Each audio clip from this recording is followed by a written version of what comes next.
The world is waking up to the power of crypto, and we are seeing this with new NFT and token launches every day, all using blockchain technologies. We're also seeing huge marketing spends by crypto exchanges and platforms, and so this season, we are speaking to the marketing leaders of those crypto companies. Hosted by Brave Software and me, Donnie Dvorin. You're listening to a new episode of the Brave Marketer podcast, and this one features Chris Ghent, who's the global head of brand strategy and partnerships at Near Protocol. And he's an award-winning marketer and entrepreneur who started his career launching e-commerce retail startups back in 2005. Chris has worked with leading traditional and blockchain brands, including Breaker, which was formerly SingularDTV, First Republic Bank, Harman International Industries, most recently Tezos, and now he's at Near. I think you're going to like this episode a lot because we get into some of the crypto 101 vocabulary, a little bit of layer one, a little bit of sharding. We go into it. We talk about creative collaborations for mainstream adoption of crypto, and we talk about Near's partnership with deadmau5. And then we talk about why it's important to think about NFTs outside their normal collectible and art application, and what you can do with DAOs and games and shows and TVs, and how NFTs can be integrated into nearly everything. So as far as our pick of the week, we want to highlight Ford. So this was a big one for us. A lot of our users asked for mainstream advertisers, and we delivered. And Ford used Brave to announce the launch of their new affordable hybrid Ford Maverick pickup truck. They ran sponsored image and push notifications to drive awareness for the new truck. And they got a ton of talkability amongst Brave users on sites like Twitter and Reddit, how awesome the new truck looked and how they were excited and how it was affordable. And it was always good to get mainstream brands up on Brave because our users are always excited about that.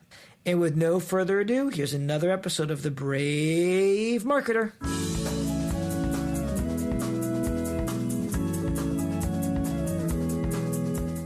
Chris, welcome to the Brave Marketer podcast. Great to have you on. We've been a big fan of your marketing work, especially all the work that you've done with Brave. You've been working with us for a little while. Can you tell us your journey with Brave? We'll start there. Yeah, I've been working with you guys almost from, I'd say the beginning, especially from the ad side. I mean, I was an early alpha and beta user of the ads product. Funny enough, you guys used to basically give me money and credits on the platform to go out and actually test your media platform. So times have shifted and changed, but originally I was doing some work at a company called SingularDTV or Breaker, really to do some driving of people to their dApps. But then, across my time in the Tezos ecosystem and now at Near, I have been working with you guys on everything from push notifications to sponsored images to actually recently starting to use the new newsfeed ad format to do some testing. And so being able to actually see your all's evolution, and as a marketer, seeing a new kind of opportunity to reach audiences, actually engage in a very different way. I've been a huge advocate, not only because of the performance side of the project and the products, but actually for us, it really has been the seamless UX has been something that has kept me coming back. I think when you dive in and you've actually used the Brave Ads platform, you start to find out all these weird kind of things about the crypto space and how folks actually like to go back and rate ads, so generating some feedback loops and that kind of stuff. But it's been basically since 2019 that I've been with you guys and across different ecosystems from Ethereum to Tezos to now Near. And I have to say, it's still one of the highest performing products that I've seen across all the formats, frankly. Yeah, that's great. Thank you for that.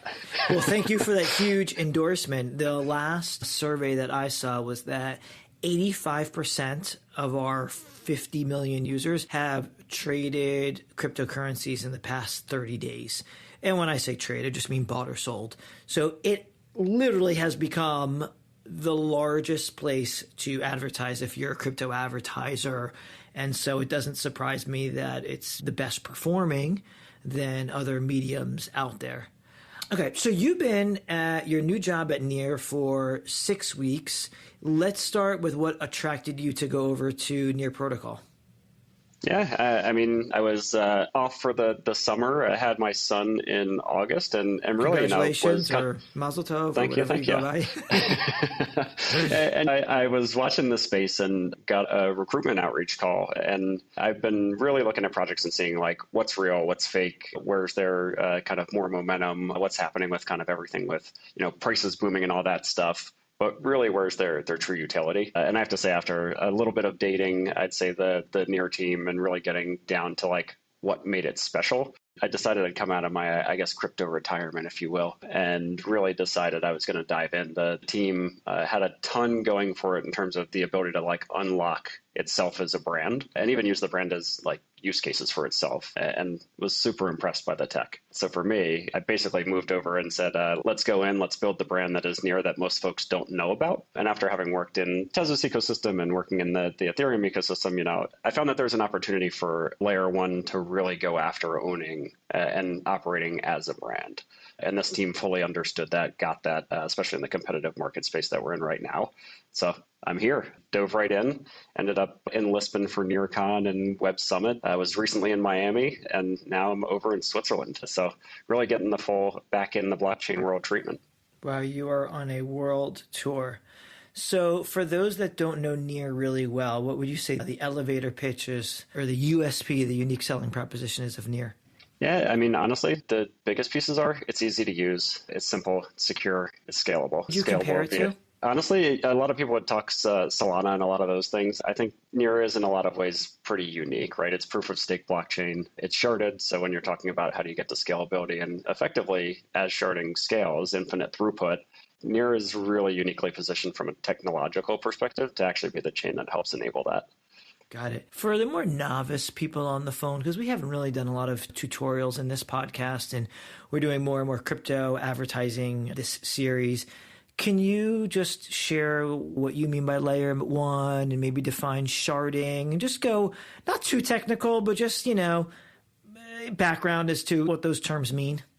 Yeah, I mean, if you're new to layer ones, most of you probably know Ethereum, and you've probably potentially heard of products like I mentioned, Tezos, another proof of stake blockchain. But really, when you start to look at other projects in the space like a Solana or like a Near, all of them effectively are like that computation layer where a lot of things on chain are happening. So it's the layer that effectively dApps and apps are built on top of. And if you don't know dApp or app, it's decentralized applications. But in a lot of ways, the interesting part of Near is from a user-friendly perspective, even the language we're using, right? We talk about applications, and we don't necessarily focus on the explicit nature of dApps where the things built on top are decentralized applications, right? And when you start to think about terms like sharding, which really is talking about how the data is broken up when you're getting into like validation and all of that. And when you start to look at these things as proof of stake and layer ones, I think the big risk that we all run in this industry is jargon, and forgetting the fact that a lot of folks that are coming into this space have not been here as long as many of us have. I mean,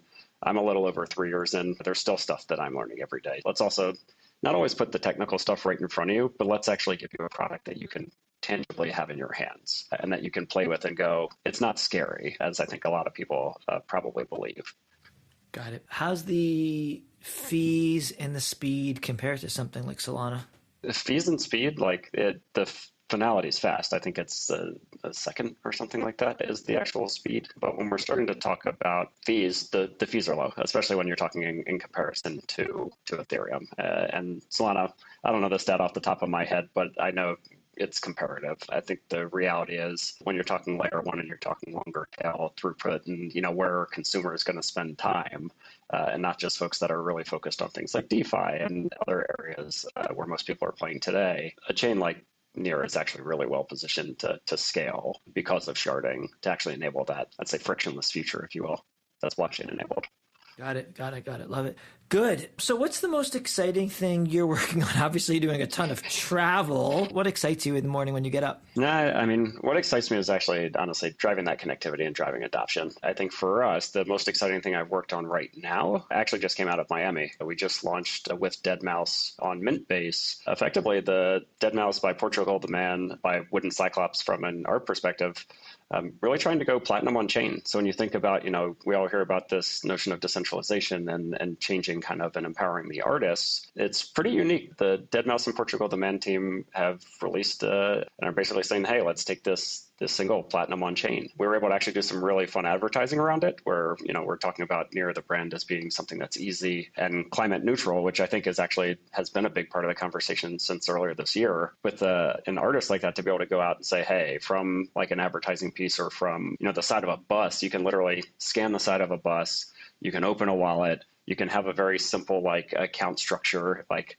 your name.near, and effectively go right in and buy in your first NFT. And with that being a music-based NFT on Mintbase, it's pretty powerful when you think about the ease of user experience, which I would also say is something that the teams here at Near have really put as something that's front and forward, whether it's on the developer side for onboarding and building and language choices and all of that, all the way through to the ability for a user to get an account and not have to deal with, I hate to say it, some of the challenges of things like MetaMask and other wallets that are out there. And that's not to say that there haven't been a ton of improvements in that space. But when you start to look at, hey, if I can literally go to the side of a bus, get a wallet created, and get my first NFT, like it's pretty frictionless. And to me, that's where you're going to start to see new people coming in and tinker and some of the barriers immediately removed.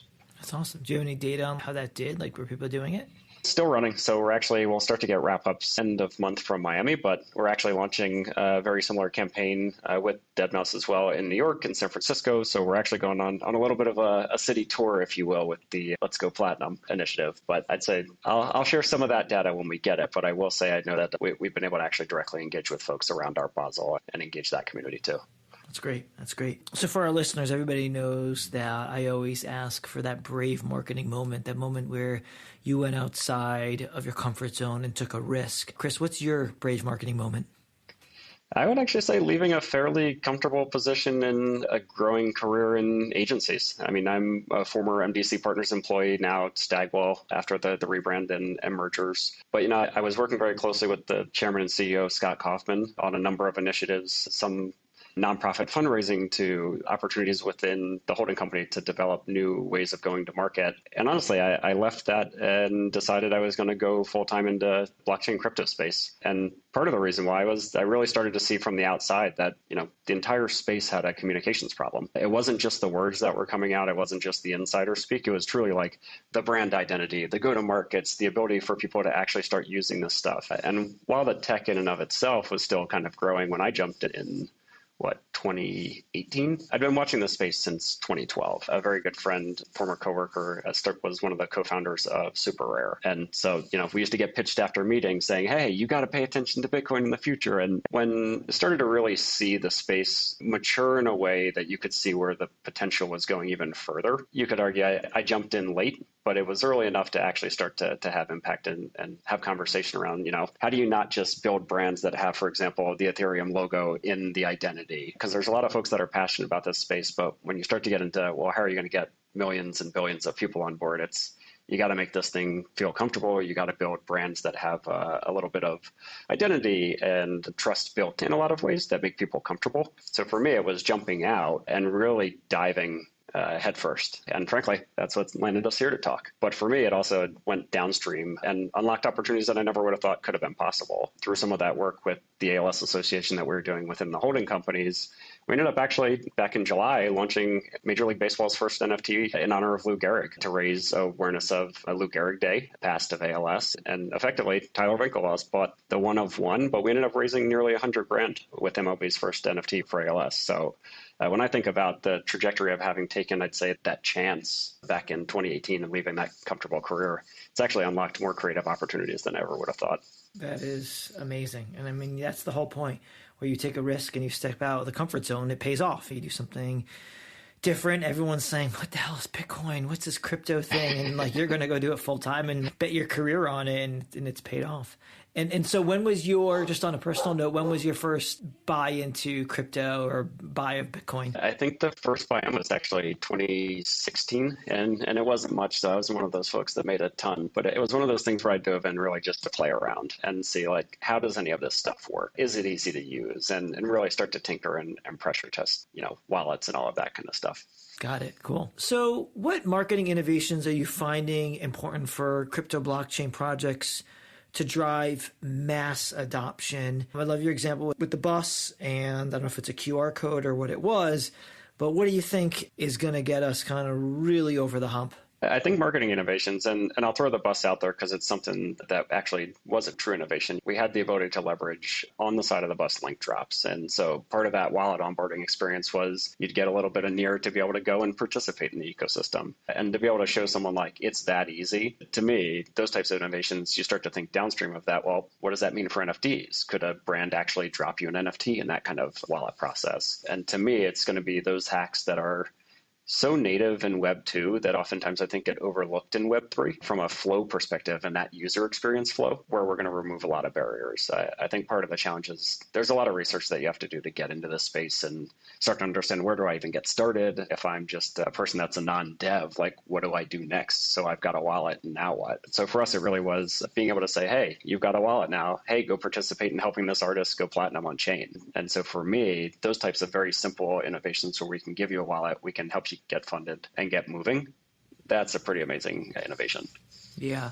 Are you following at all what mainstream advertisers or mainstream brands are doing with crypto and NFTs? And any good examples come to the top of your mind? It's interesting. I'll say while it's not as mainstream of mainstream, it's kind of mainstream to crypto. I think Gemini is doing a killer job. The stuff that they did in Columbus Circle right around actually the New York City Marathon was pretty brilliant. It's like, hey, how do you actually take something that is so core to the crypto audience in some of the Satoshi white paper pieces and turn those into NFTs and help people create wallets? I thought that was great. And very similar, it's like, hey, you're taking a traditional medium that people are used to engaging with and out of home, like we did in Florida, and you're starting to actually change a conversation. I think some of the other ones, honestly, on the true brand side, I'll be honest, there's not a lot that I'm super impressed with these days because a lot of it doesn't have utility underneath of it. And I think the good side of that is there's a lot of brands that are starting to dip their toe and say what can be done. I think that McDonald's and some of the stuff they did around McRib was fun. But when you get into, and then what? What can you use that for? Can you burn it for the sandwich? Can you do something different with it? Is where I start to go. And I think that's partially because when you're in this space and you start to see what the tech can actually do, you go a little bit beyond just the collectible piece of it. Yeah, I see what I'm seeing now is like, for the NFTs, it's like the NFT, and then there's maybe like a comic book series or a storyline or a show or maybe potentially a movie, and then there's a game. It's like they're creating a whole community and ecosystem of what you can do with these NFTs, and then each NFT has different value based on the significance in the game or the significance in the show or the movie. And people want those NFTs that are more unique and that have a higher use case in whatever the end output is. And I think that's where it gets really interesting versus some kid in their basement launching 10,000 NFTs. They use some AI technology and yeah, they look cool, but then it just stops there. And it's like, where does it go?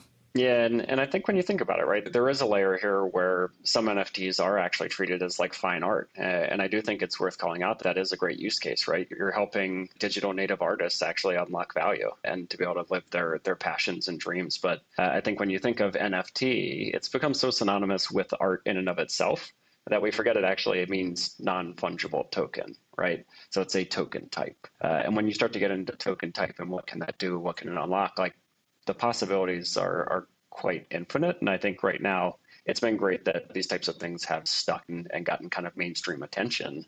And I think as an industry, we start to get into, and then what? And how are we going to take it that step further? And how is that going to impact things like DAOs and other things downstream, which we don't have to get into too much detail here. But when you think about what a DAO can do for an artist community or a musician community and that kind of stuff, I think that's where NFT has become a really interesting component of that, as you mentioned. Yeah. The idea of DAOs getting into, you're living in an apartment, condo, complex, whatever it is, with 1,000 different apartments. And, it used to be a community situation. You'd have to vote on stuff, and being able to do that via the DAO and then have voting and say, okay, we want to spend $1,000 to redo the garden in the front of the house. Like, I feel like over the next 5-10 years, we're going to see hundreds of thousands of DAOs set up for all these different use cases. And then the NFTs, I mean, what's not going to be an NFT? You know, your house, your sneakers, your piece of stock that you own, your computer, like just everything is going to have a NFT association with it. And it's up to the user to make that unique and create value. And if they want to resell it or whatever they want to do with it. I think the DAOs and the NFTs are probably two of the most exciting areas for me that I'm looking at. Would you agree? Is there like a third or a fourth area that I should be looking at? I think the creator economy side of the world and DAOs are super exciting. And I will say, as a plug for Near, you know, a lot of that infrastructure exists. So to be able to come in and start thinking about a DAO from a technical perspective, you can spin that up with things like Astra DAO and a number of other projects that are actually built here. And the reality is, like, that is possible today. I kind of keep joking and get a little bit too punny where it's like the future is near. But actually, literally, it's here today. You can build these things. Now, when you get into, okay, and then how do you actually create the legal wrappers and all that stuff around it too? I think, you know, the state of Wyoming and others are doing a really great job in leading some of that innovation. But I think you're right. You're going to see a ton of these things start to spin up because it actually removes a ton of technical burden and leads to better digital coordination at the end of the day. Yeah, that's great. Bigger picture as we wrap up, opportunities and challenges in marketing and advertising as a whole. You know, you come from the agency world. Where do you think digital advertising is going over the next 10 years? And what are the challenges and what are the opportunities? I think the reality is, right, the pixel's dying. Access to that type of data, whether it's because of GDPR or CCPA or any of the other regulatory restrictions that are coming. I think, first of all, it's good that they're coming because the users are finally actually, after 20 years of their data being prospected, maybe being respected. I think a lot of that data debt is still going to be out there, right? Like you and I have been here in this space. That means people have enough data to probably understand who we are for 20 years from now. Human behaviors don't change that much. But I think we are going way more privacy centric. I think we're going to get to a place where the user is actually in control of how their data is used. Opt-ins, I think, will be managed quite differently. And I think, not to give an explicit plug for Brave, but at the same time, you guys have been pioneering a lot of the privacy side of this industry and really pushing that narrative forward. And I think if we're honest with ourselves, not a lot of users cared about it a couple of years ago. And I think from data breaches to other things, people are starting to realize, hold on, I can get rewarded for my information and for my opting in and for my engaging. And I don't have to actually lose my identity in that process. That's quite interesting. And so when you think about DAOs and all these other things creator-wise, it's actually, we're going to see that shift to more privacy-focused features. And ultimately, people realizing that the peer-to-peer economy is here and it's real. And it's not just this kind of scary crypto thing. It's actually technology enablement, which is a natural evolution from where we are. I think most of us have grown up with apps and that kind of stuff and understand that access to applications requires data and that kind of things. But does that mean that we have to give up our literal human rights in the process? I think we're proving out daily that's not the case. You can still have great ad experiences. I think when we're thinking about the future of digital advertising, the focus on user experience is going to be the thing that actually sets a lot of teams apart. Again, I'll plug you guys. Some of the best performing media I've had is with a way better experience. I love a direct to consumer relationship for advertisers. I think brand relationships are no question going to be bolstered and built by that. And as the NFT gets bigger and bigger, I've been seeing more of our units being used for promoting NFTs. I haven't seen it yet with DAOs, but as DAOs become consumer facing for whatever reason, I feel like that's another area of growth for advertising. So, Chris, thank you for coming on. This has been an awesome conversation. Can you nominate another brave marketer that we should have on the show? Yeah, I'd love to see you guys bring on George Alexa from Intel. He runs brand over there. I see that they're running a good amount of media through you guys as well. But, he's someone that loves brands, gets how the strategy and go-to-markets work. That's awesome. Well, thank you so much, Chris. We appreciate it. How can our users get in touch with you? They can find me on Twitter. Very simple. It's just @ChrisGent, and LinkedIn as well. Send me a DM, and if you're looking for information, happy to share it. And then, of course, they can find us in our back and forth on LinkedIn as well. Nice. Perfect. Thanks, Chris. Talk to you soon. Awesome. If you like what you heard today and found it valuable, it would be super helpful if you took 1 minute to leave us a short review in Apple Podcasts. Every review counts in helping us get to our show in more ears. On one final note, if you have a brand, product, or service that you'd like to get in front of Brave's over 50 million users, please email us at adsales@brave.com and let us know you are a podcast listener to unlock one of two perks. If your budget is under $10,000 a month, we'll bump you up to the top of our self-serve waiting list.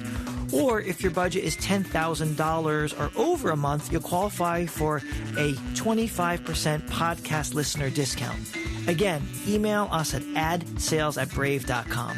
And finally, a huge thanks to my brother, Ari Devoren, for all of the music that you hear.